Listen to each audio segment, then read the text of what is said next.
got Clayton Safey on the line from Rivals, the Wolverine Mag, and please join him and the rest of the staff right there. You know the Rivals brand, so check out their work. This is Mark Rogers TV, the voice of college football. Best discussion, debate, and analysis. That's our mission each and every day. So Jim Harbaugh, for the people that watch me on a regular basis, I'm not going to go through the rant because I've have one that I've verbalized about 1,000 times. But my basic take, Clayton, has been I can understand why he was hired. In addition to being a Michigan man, he did an exceptional job in the NFL and with Stanford in particular, and also San Diego. He gets hired, and he had to revamp a program that was 5-7. Still had talent on the roster, better than 5-7 talent, but did a nice job, of course, in years 1 and 2, and came that close, or depending on your perspective, maybe they overlapped and he actually had the first down, and who knows what the narrative and how it would have played out after that. But he had his team in position. They outplayed Ohio State in 2016, no question about it. So regardless, he continues on with fine recruiting classes, has a down year in 2017, but 2018, by every measurement going into Columbus, they were the better team. They had beaten common opponents so much more decidedly. They were the better team. They were the favorite. And then since then, it seems like everything's gone downhill, despite a decent season, of course, in 2019. So my narrative has always been he's a good coach. He's done all the right things. He is facing one of the top 3 programs in the country. So on one hand, he's upgraded the program significantly. But on the other hand, he is being paid to win championships, and he's failing to do that. Now we go through this season, and there are conditions on it because of COVID, but at the same time, everybody's playing under the same circumstances. So where's your evaluation on his performance? Yeah, it's a tricky one, and I know there's a lot of frustration in the fan base. The national media, likes to pile on. Looking at it from, kind of a Michigan perspective, somebody who covers the team every day, I agree with you that he really did an incredible job of turning this program around after Brady Hoke and Rich Rodriguez, and was, it's not an easy job, and he made them really, like you said, they were better than Ohio State, I think, in 2016. They were the better team all year long in 2018. There's kind of a mental hurdle there. We mentioned Don Brown and that scheme, playing against superior athletes like Ohio State has. On the championship, side of things, it's going to be really tough for anybody to come in here and take this job and beat Ohio State, because Ohio State right now is operating like an SEC team. They're operating like Alabama, Georgia. They're operating like Clemson out of the ACC.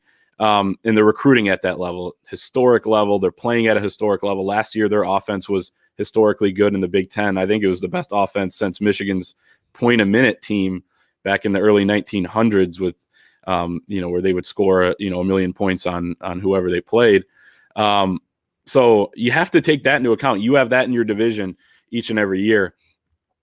I think it's disappointing what has happened since really the week before the Ohio State game in 2018, when they were favored going in. They get blown out 62-39. They get blown out by Florida in the bowl game. And then last year they almost lose to Army. They go to overtime. They get blown out at Wisconsin. There's too many debacles, I would say, with some of these games. At the same time, I think that he's done a lot of good. He's built the program up. He's dealing with a tough year this year. And I would stick with Jim Harbaugh as your head coach. I would take a long look at the defense and what you can do to fix some of those problems, who the coordinator might be going forward. I would take a long look at the offense as well, because Josh Gaddis is a second-year play caller now, coming from Alabama, where he was the passing game coordinator but didn't call the plays. You don't have much of an identity on offense. Michigan's always been a team that runs the football, is tough.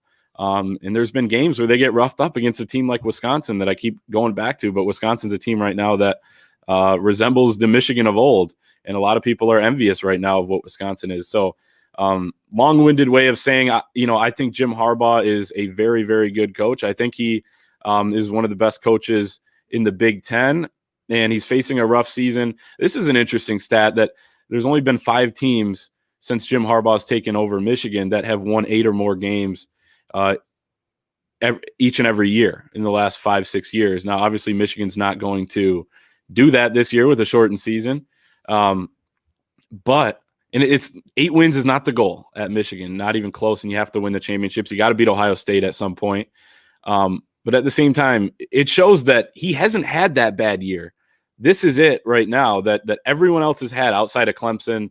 I believe Oklahoma's in there. I believe it's Alabama and a couple other teams. So it's not an excuse. 8 wins isn't the goal. Championships is the goal. Championships are the expectation if you talk to former players around here. But at the same time, I'm sticking with him, and I'm going to see what I can get out of that defense with probably some fresh faces in there on the coaching staff. And we'll see what happens. At the same time, there's no excuse for what's happened this year.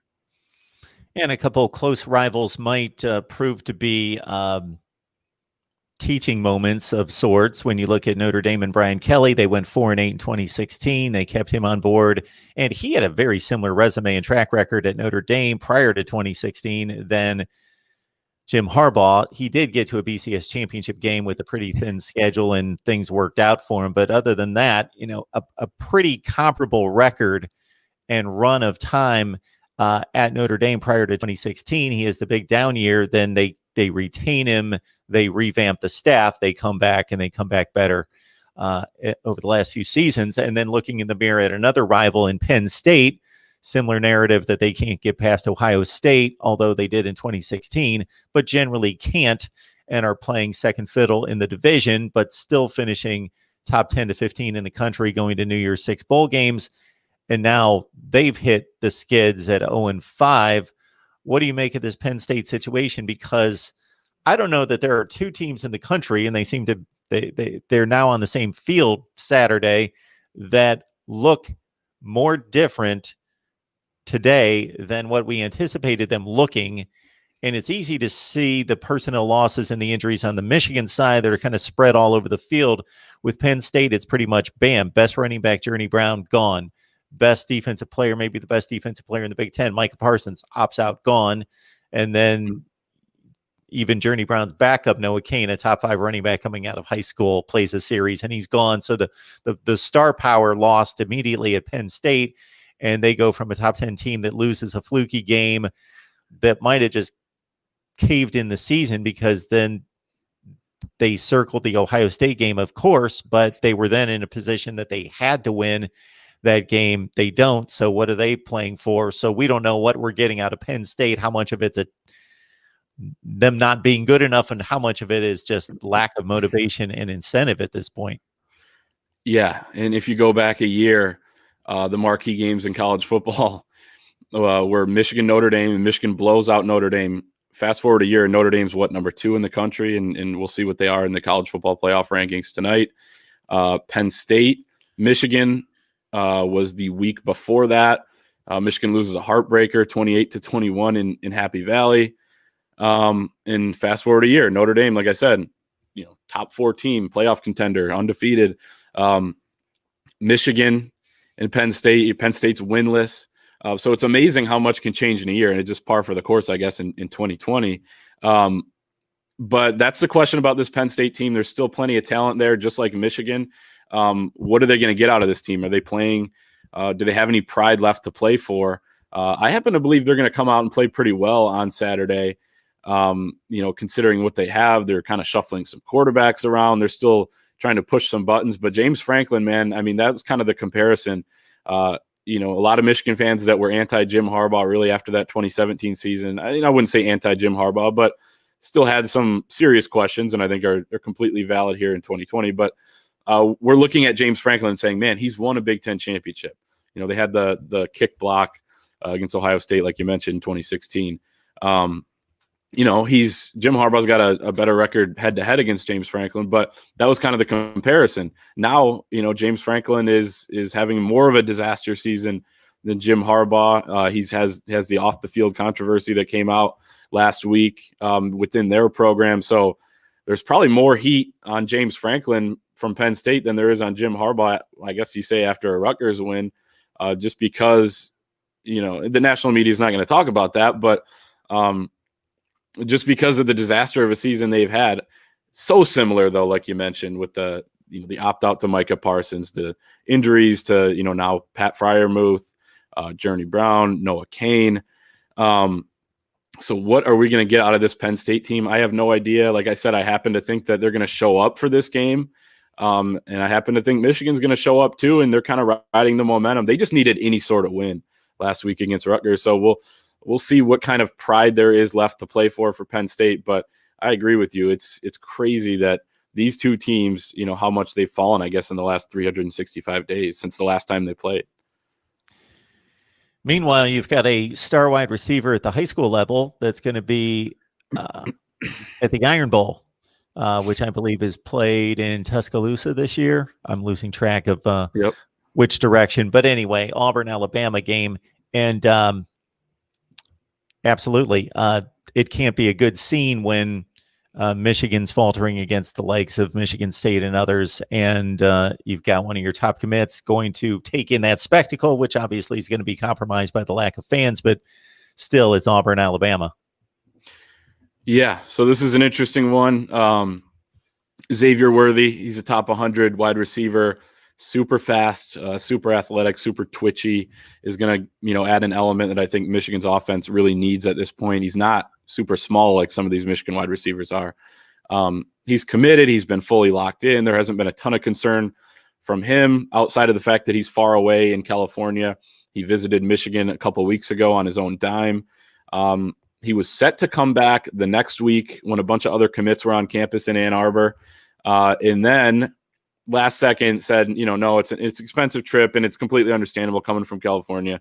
Not going to come. I was there last week. There hasn't been a lot of concern. Well, it comes out yesterday that, Xavier Worthy is going to be at the Iron Bowl visiting. He can't talk to the coaches there, obviously, with the recruiting dead period, but he'll be at the game because the SEC is allowing fans, unlike the Big Ten.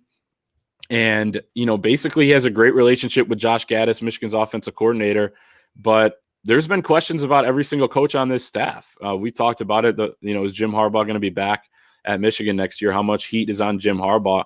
All these kids hear the noise. So he's wondering, is my offensive coordinator and wide receivers coach, Josh Gaddis, the guy that I committed to and the guy I want to play for, is he going to be in Ann Arbor next year? He kind of wants a fallback option. And Alabama's been right there. He's been offered by every big school in the country. And he's going to take a look at them. Now, interestingly enough, I think he'd be the third or fourth rated wide receiver in that Alabama class. So, that's an interesting aspect to it too. He'd be the top ranked wide receiver in Michigan's class. I think there's some concern with him going there and attending that game. And, you get on campus somewhere and you never know what can happen. So he will be there. He's still locked in with Michigan for now, but I think he kind of wants a fallback option in case, stuff does hit the fan and in Michigan, loses their entire coaching staff, or Josh Gaddis for some reason isn't here next year. But an interesting development that I think that we didn't see coming, 48 hours ago. Xavier Worthy is the 10th rated wide receiver in the country, according to Rivals, 57th rated player overall, regardless of position. So that's a pretty rarefied air out of California. Clayton Sayfie joining us to talk Maize and Blue. Michigan takes on Penn State. Doesn't have nearly the weight anywhere close to it that it typically does. Penn State, Michigan at noon Eastern time.